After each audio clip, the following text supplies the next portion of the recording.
What's up, investors? It's the Russian dude. Have you noticed how Russia's political climate seems to swing back and forth like an untethered pendulum? If I said this word correctly, pendulum. One day authorities purge top military officials with sensational corruption charges. The next, they pivot to arresting provincial governors. Nobody is safe. Not the politicians, not the propagandists, not Putin's inner circle, and definitely not the regular people. Somehow, these swings never end. The same phenomenon unfolds in asset seizures, with the government confiscating entire businesses, once in a dramatic rush and then going silent for a while, only to return even more furiously. So today, we are diving into how these cycles are neither random nor accidental, but part of a broader strategy that treats property as a tool in an ever-shifting game of power. Let's explore why this endless shuffle keeps happening and why nobody from small-time entrepreneurs to billionaire airport owners is truly safe. Over the past several years, Russia has become infamous for its fleeting yet forceful campaigns. You have likely witnessed how the authorities grab a group of high-profile suspects, be it generals, governors, sometimes big business owners, and parade them around in handcuffs on main propagandistic TV channels, only to lose interest as soon as the public's attention shifts. They make a grand show of arrests, presenting all kinds of theatrical evidence, and then abruptly go silent.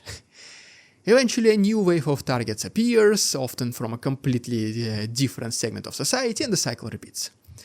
One season it's about fighting so-called foreign agents, which promptly justifies every type of crackdown under the sun.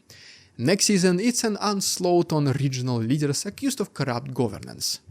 When the legislative machine gets into gear, it rattles on about banning immigrants, hiking up deportation procedures, or enforcing heavier fines for overstaying foreigners. But after a burst of noisy headlines, the paranoia subsides. That's it. Not for long though, and soon enough they shift to championing traditional values, promising to stamp out whatever they decide is morally acceptable this time. The commotion roars again, the public trembles or sighs in resignation, and the cycle once again continues. Almost feels like watching a Netflix TV show that knows perfectly well when to drop a new season or which cliffhanger to use at the end of each episode. This roller coaster is so predictable that it might almost be entertaining, if real people's lives and livelihoods were not caught in the crossfire. As for the business world, it is equally prone to these abrupt twists. 1 minute, the entire apparatus is nationalizing one of the biggest airports in Russia, like Domodedovo, under flimsy pretexts, and the next it's seizing a leading storage operator, and then it vanishes behind a curtain of silence, leaving everyone to wonder who is going to be next. I even have some personal examples of this happening with multiple small businesses that my father had in the past. Once it gets more or less profitable and has a good reputation in its industry, the representatives from the local administration materialize out of nowhere, demanding ridiculous fire inspections and sanitary closures. "Oh," they say, "the fire extinguisher is 2 centimeters too far from the wall," one time such person said while measuring things with the tape. "Unfortunately, we will have to close you for 30 days, re-engineer everything, redesign the space, find a new appropriate location for the fire extinguisher, test multiple crisis scenarios, and do another fire inspection. Unless..." My father then says, "Well, I'll just take these 2 screws and move the fire extinguisher closer to where you want it to be. No need to close everything for the entire month." And the person responds, "Well, yeah, but the chief fire inspector of this particular region is not present right now, so we cannot legally allow you to do it, so the whole operation still has to be shut down for 30 days, unless..." You get the idea, right? Anyone who has followed Russia's recent history knows that confiscating businesses is far from a novelty. Look back to 2020s, for example, when smaller regional assets were swallowed whole. Then the government graduated to bigger fish, like top-tier pasta and car dealership giants. The pattern is unmissable. Assets appear to vanish overnight, citing reasons like national security concerns or foreign influence that are so vague as they are convenient. Some might assume this is a straightforward nationalization drive, but it is more deceptive than that. In many instances, the government snatches a profitable enterprise from its owner, only to hand it to a different private operator. One day, a billionaire arrives at his office only to find that the place is locked down by some special agents. And a few days later, the once government seized property slips into the hands of a brand new owner nobody has ever heard about. Except that he used to be a classmate of Putin in 1970s. What a coincidence. Just a coincidence. The public might assume there is a grand plan, a Soviet-inspired scheme to bring industries back into state control. But in reality, that's not what is happening. The outcome is always another private player strolling in, seemingly favored by top echelons for reasons that are never disclosed. And you can barely call it the official crackdown, because if it were truly about returning assets to the Russian people, the government would not hand them over to some well-connected individuals. So the show goes on. Big money changes hands in near silence, propaganda avoids the topic, and the business community is left guessing when apparatchiks appear at their doorstep.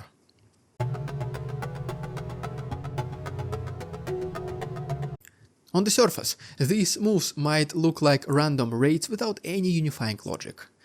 The targets certainly do not have much in common. Some are outspoken ex-politicians who lost the Kremlin's trust, others are dutiful patriots who just happen to own something valuable, and a few are regional oligarchs, too small to gain national fame, but big enough to draw local envy.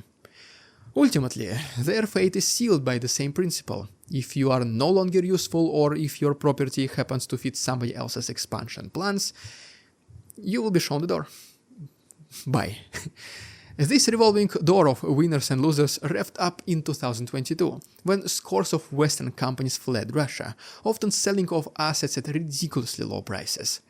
Buying a Western enterprise, McDonald's, Starbucks, that once churn out vehicles, furniture, burgers or coffee, turn out into a feeding frenzy for those quick enough to snap up the bargains. It was the perfect chance to reward elites who had lost the West as a potential retirement haven, making their unwavering loyalty to the Kremlin more critical than ever. Handing them a foreign brand or an abandoned factory was a neat way to keep them content and keep the wheels of the war machine turning.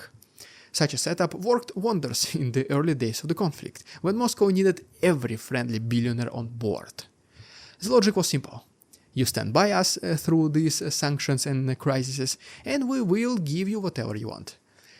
Until, of course, we no longer need you, or until you become too vocal to Vladimir Vladimirovich liking.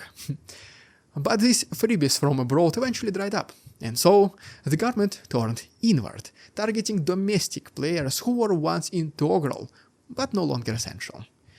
The moment you slip from a useful ally to expendable, your property becomes state's asset, quote-unquote.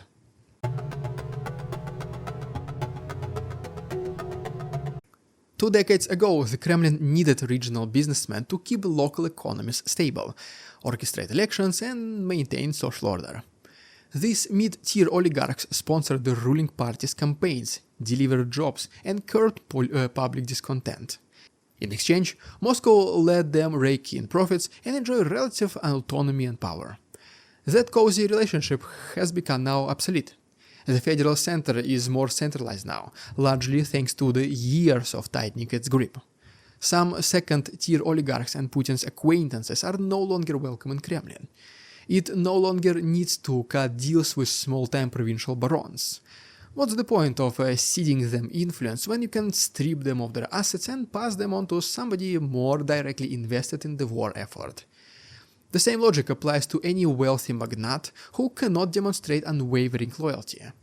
No matter how lavish your contributions were in the past, the regime always reconfigures its priorities, leaving yesterday's favorites out in the cold.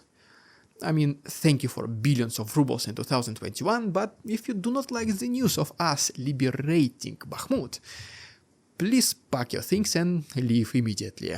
Do it now. This cyclical pattern has played out repeatedly.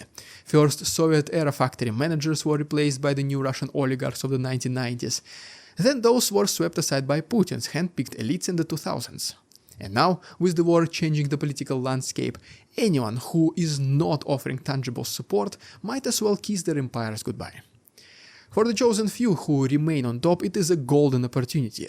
They get the seized businesses, the lucrative contracts, the endless streams of government backing and unlimited power.